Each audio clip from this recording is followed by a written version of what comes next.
Hello students, आज हमारा topic है पैमाने की बचतें, पैमाने की मित व्ययताएं, या इसको पैमाने की किफ़ायतें भी कहता है।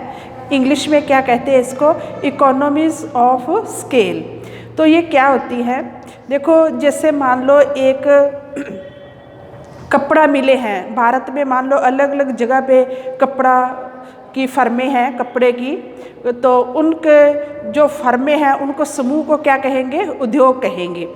तो जब भी कोई फर्म या उद्योग अपने उत्पादन का आकार बढ़ाती है, पैमाने का आकार बढ़ाती है, तो कहने का मतलब वो लार्ज स्केल पे प्रोडक्शन करती है, तो शुरू में क्या होता है, पैमाने के बढ़ते प्रतिफल लागू होते हैं।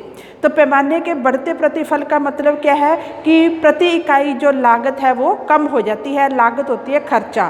तो कहने का मतलब जब पैमाने का उद्योग का या फर्म का आकार बढ़ाया जाता है तो शुरू में हमें कुछ बचतें प्राप्त होती हैं। इन बचतों को ही पैमाने की मित व्ययताएं, किफ़ायतें या क्या कहेंगे, बचतें कहा जाता है।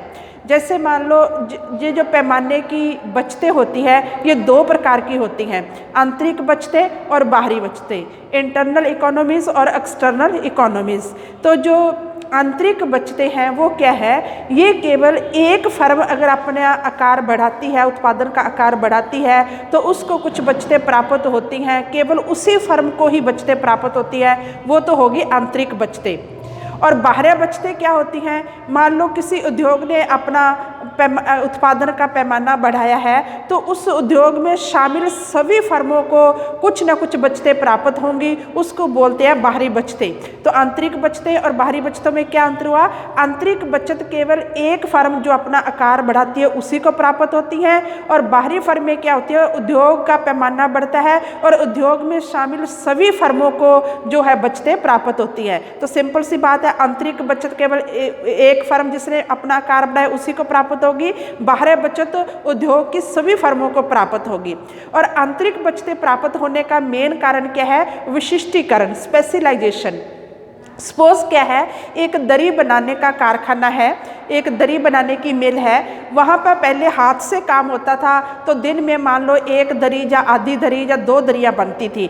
लेकिन उस व्यक्ति ने अपने उस कारखाने का उत्पादन बढ़ाने का आकार बदल दिया, टेक्निक बदल दी, मान लो उसने वहाँ पे मशीनें लगा ली, या फिर उत्पादन ज़्यादा हुआ, या फिर मशीनें, या फिर क्या है, विशिष्टीकरण। पहले मान लो वो दरी बनाने का काम एक ही व्यक्ति करता था, पहले वो सूत बनाता था, फिर उस सूत को डाई करता था, फिर बुनाई करता था, फिर दरी तैयार होती थी। लेकिन अब जो काम उसने बांट दिया, एक व्यक्ति सिर्फ सूत बनाता है, धागा बनाता है, दूसरा व्यक्ति उसको कलर करता है, तीसरा व्यक्ति जो है दरी बुनाता है। तो विशिष्टीकरण से क्या होगा, उत्पादन बढ़ जाता है, तो उसे कुछ बचते, यानी कम समय में ज़्यादा उत्पादन हुआ, कम लागत पे ज़्यादा उत्पादन होगा। जहाँ मान लो वो हाथ की जगह मशीनरी का प्रयोग करता है, तो पैमाने का आकार बदल गया, तो उसको कुछ बचते, एक दिन में पहले एक दो दरी बनती थी, अब 5-6 दरियाँ बन जाती हैं, तो उसको कुछ मतलब उत्पादन का जब आकार बढ़ा तो उस फर्म को जो है लागतें कम होगी और उसको कुछ बचतें प्राप्त हुई। इन्हीं बचतों को कहते हैं आंतरिक बचतें।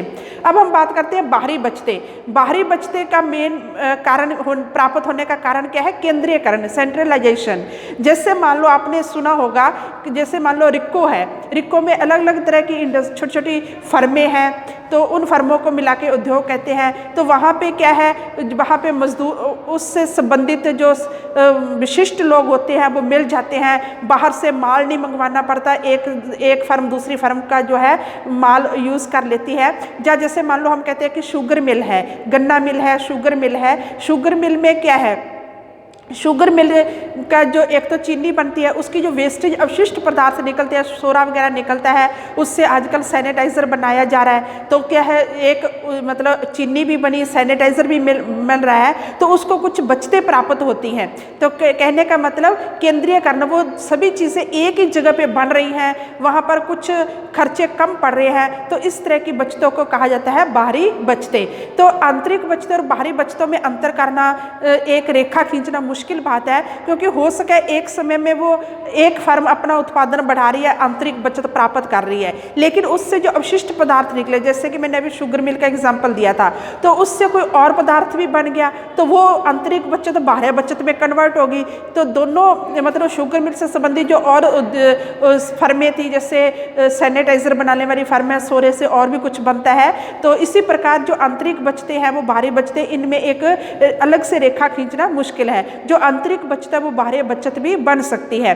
तो सिंपल शब्दों में हम क्या कहेंगे कि जब कोई फर्म या उद्योग अपना आकार बढ़ाता है, अपने उत्पादन का स्केल बढ़ाता है, तो उसे उस बढ़ते पैमाने के प्रतिफल लागू होते हैं। कहने का मतलब प्रति इकाई लागत जो है शुरू में कम आती है और लागत कम होने से उसको कुछ बचतें प्राप्त होती हैं। इन्हीं बचतों को पैमाने की बचतें, पैमाने की मित व्ययतें या पैमाने की किफ़ायतें कहा जाता है। और ये दो प्रकार की होगी, आंतरिक बचतें और बाहरी बचतें। तो इनको लिखना कैसे है, ये लिखा गया है, कोई भी फर्म या उद्योग जैसे जैसे उत्पादन का पैमाना बढ़ाता है, अर्थात बड़े पैमाने पर उत्पादन करता है, वैसे वैसे साधन जिस गति से बढ़ते हैं उत्पादन उससे तेज गति से बढ़ता है, अर्थात पैमाने के बढ़ते प्रतिफल लागू होते हैं और प्रति इकाई लागत जो है कम होती आती है। अर्थात उत्पादन का पैमाना बढ़ने से उद्योग व फर्म को बचतें प्राप्त होती हैं। इन्हें ही पैमाने की मित व्ययतें कहा जाता है। पैमाने की बचतें मित व्ययतें दो प्रकार की हैं, आंतरिक और बाहरी, इंटरनल और एक्सटर्नल। और इंटरनल क्या होगी, जो केवल एक फर्म का आकार बढ़ने से केवल उसी फर्म को ही प्राप्त होती हैं। और बाहरी फर्म में क्या होगी, मान लो उद्योग का आकार बढ़ा तो उस उद्योग में शामिल सभी फर्मों को कुछ ना कुछ बचतें प्राप्त होंगी, वो क्या होगी, बाहरी बचतें। और आंतरिक बचतें प्राप्त होने का कारण क्या है कि स्पेशलाइजेशन, विशिष्टीकरण। और बाहरी बचतें प्राप्त होने का कारण क्या है, केंद्रीयकरण, सेंट्रलाइजेशन, यानी एक ही जगह पे इकट्ठा हो जाता है। तो ये थी पैमाने की बचतें। इसके नोट्स डिटेल में मैं आपको भेज रही हूँ, उनको पढ़ लेना। तो अब हम नेक्स्ट टॉपिक जो हमारा है वो लागत व आगम, कॉस्ट और रेवेन्यू से है, जो कि हम नेक्स्ट लेक्चर में करेंगे। Thanks students.